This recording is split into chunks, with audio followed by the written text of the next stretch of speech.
अस्सलाम वालेकुम दोस्तों, वेलकम अगेन। आप लोगों को द लीडर्स एकेडमी में खुश आमदीद कहते हैं। तो आज का हमारा टॉपिक है पास्ट इंडेफिनिट टेंस। सबसे पहले हम इसकी डेफिनेशन को पढ़ेंगे। This tense shows the action of subject in past time. This tense shows the action of subject in past time मतलब कि ये टेंस हमें क्या दिखाता है, एक सब्जेक्ट का एक्शन जो पास्ट में हुआ हो। सब्जेक्ट ने कोई काम किया हो मगर वो किस में किया हो, पास्ट में किया हो। इसके एग्जांपल को देखते हैं कैसे। आई ड्रिंक वाटर, मैंने पानी पिया। किसने पानी पिया? मैंने पिया।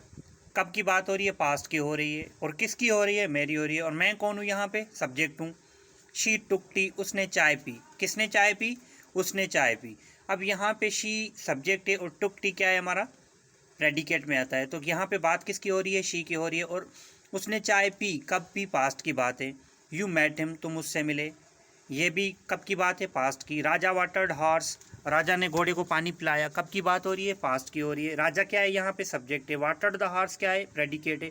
तो यहाँ पे पानी पिलाया घोड़े को किसने? राजा ने। तो अकॉर्डिंग टू द डेफिनेशन ये चार सेंटेंस बिल्कुल दुरुस्त हैं। तो आगे इसका नोट नंबर 1 आता है, हम उसको पढ़ते हैं। इसका नोट नंबर 1 क्या कहता है हमें? It indicates in discontinued habit, मतलब ऐसी हैबिट जो पहले थी मगर अब नहीं है।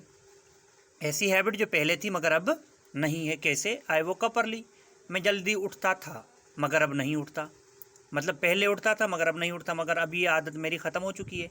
शी वेप्ट इन चाइल्डहुड, वो बचपन में रोती थी मगर अब नहीं रोती, मगर वो बचपन में रोती थी। Ali visited shrines, Ali visited saints shrines, Ali बुज़ुर्गों की मज़ारों पे जाता था मगर अब नहीं जाता। पहले जाता था मगर अब नहीं जाता, मगर ये इसकी हैबिट ख़त्म हो चुकी है। Noor Fatima went to gym for losing heavy weight, Noor Fatima gym जाती थी अपना वेट लूज़ करने के लिए, अब उसका वेट लूज़ हो गया तो अब वो नहीं जाती, मगर ये इसकी पहले हैबिट थी, रेगुलर जाती थी मगर अब नहीं जाती। तो आई होप कि ये भी आपको समझ में आ गया होगा नोट नंबर 1। इसके बाद आता है note number 2।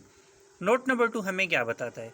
Note number 2 is that it indicates an action completed in past, कोई ऐसा एक्शन जो पास्ट में कंप्लीट हुआ हो। कैसे? Pakistan got independence in 1947, Pakistan ने 1947 में आज़ादी हासिल की। तो 1947 में आज़ादी हासिल की, ये एक किस्म का एक्शन कंप्लीट हुआ और पास्ट में हुआ। Allama Iqbal wrote poetry for freedom of Muslims, Allama Iqbal ने मुसलमानों की आज़ादी के लिए पोट्री लिखी। I wrote book on nature of women in 2019, मैंने औरत की नेचर पे 2019 पे एक बुक लिखी। कब की बात हो रही है? पास्ट की। अब कौन सा एक्शन मैंने, मतलब बुक लिखना शुरू की और ख़त्म भी कर दी, मतलब कि मैंने बुक कंप्लीट कर दी। जवेरिया डिड मैट्रिक इन 2018, जवेरिया ने 2018 में मैट्रिक की, मतलब उसने मैट्रिक कंप्लीट की, एक एक्शन पास्ट में कंप्लीट हुआ। एतबार completed his applied psychology degree in 2018, ये सेंटेंस भी हमें बता रहा है कि कोई एक्शन पास्ट में कंप्लीट हुआ। It indicate an action completed in past. तो आई होप कि ये भी आपको समझ में आ गया होगा। इसका नोट नंबर 3 आता है कि it uses with adverbs and adverbs of time, ये एडवर्ब्स या एडवर्ब्स ऑफ टाइम के साथ भी यूज़ होता है। कैसे? एग्जाम्पल नंबर 1 को देखते हैं। यू वेंट होम येस्टरडे, तुम कल घर गए। येस्टरडे हमारा क्या है? Adverb of time. Aman woke up last night due to guest discussion, late last night due to guest discussion. Aman, ठीक है, एमन लास्ट नाइट जागती रही। ठीक है, एमन लास्ट नाइट जागती रही, किसकी वजह से? गेस्ट की डिस्कशन की वजह से। आई सा सादिया नूर लॉन्ग अगो, मैंने सादिया नूर को बहुत अरसा पहले देखा। तो ये सारे सेंटेंस यहाँ पे किस चीज़ को शो कर रहे हैं? एडवर्ब ऑफ टाइम को। उसके बाद आते हैं इसके हेल्पिंग वर्ब कौन है? इसके हेल्पिंग वर्ब है डिड। अब डिड इसके इन सेंटेंसेस में नहीं यूज़ हुआ। डिड को हम कब यूज़ करते हैं?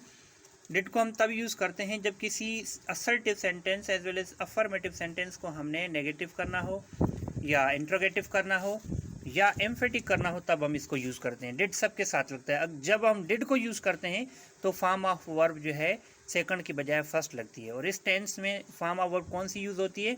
सेकंड फॉर्म यूज़ होती है। जैसे कॉन्जुगेशन मैंने ये लिखा हुआ है, I went to school, you went to school, he went to school, she went to school, it went to school, वगैरह वगैरह। फॉर्मेशन इसकी क्या बनती है? पहले हम सब्जेक्ट को रखते हैं, उसके बाद वर्ब की सेकंड फॉर्म को रखते हैं। जैसे आए सब्जेक्ट हो गया, wrote second form of verb हो गई। शी रोट, शी सब्जेक्ट हो गया और wrote second form of verb हो गई। राजा और उसके बाद रोट, राजा जो है सब्जेक्ट है, उसके बाद wrote second form of verb हो गई। तो ये सेंटेंस की फॉर्मेशन है। उसकी सेकंड फॉर्मेशन क्या है? सब्जेक्ट वर्ब की सेकंड फॉर्म और उसके बाद ऑब्जेक्ट। ये एग्जांपल आप देख सकते हैं, जैसे I spoke truth, I spoke truth. She read letter, Raja got good marks in term test. तो यहाँ पे क्या है? आई सब्जेक्ट है, स्पोक वर्ब की सेकंड फॉर्म है, ट्रुथ हमारा ऑब्जेक्ट है। उसके बाद जो है हमारी सेकंड जो फॉर्मेशन है वो है सब्जेक्ट एडवर्ब, ठीक है। सब्जेक्ट का बाद एडवर्ब, एडवर्ब के बाद पास वर्ब की सेकंड फॉर्म, उसके बाद ऑब्जेक्ट। जैसे आई सडनली स्टॉप्ड, अब आई सब्जेक्ट है, सडनली हमारा एडवर्ब है, उसके बाद स्टॉप जो है हमारी वर्ब की सेकंड फॉर्म है और वर्क जो है हमारा ऑब्जेक्ट है। इस तरह से यह सारे सेंटेंस होंगे। और उसके बाद subject plus verb plus object और लास्ट में एडवर्ब, ये भी इसकी फॉर्मेशन बनती है। जैसे ही फोन्ड मी यस्टरडे, उसने मुझे कल फ़ोन की। She left me last night at home, उसने मुझे कल रात घर पे छोड़ा। ठीक है, तो ये सारे के सारे इनकी फॉर्मेशन है और इस तरह से इसके जुमले बनेंगे। और ये जो स्लाइड्स में आप लोगों को यहाँ पे पढ़ा रहा हूँ, ये सारे नोट्स मैंने डिस्क्रिप्शन बॉक्स में दिए हुए हैं, ठीक है। और अगर किसी को कोई भी क्वेरी हो तो मेरा नंबर भी दिया हुआ है, आप उस पर कॉन्टैक्ट भी कर सकते हैं।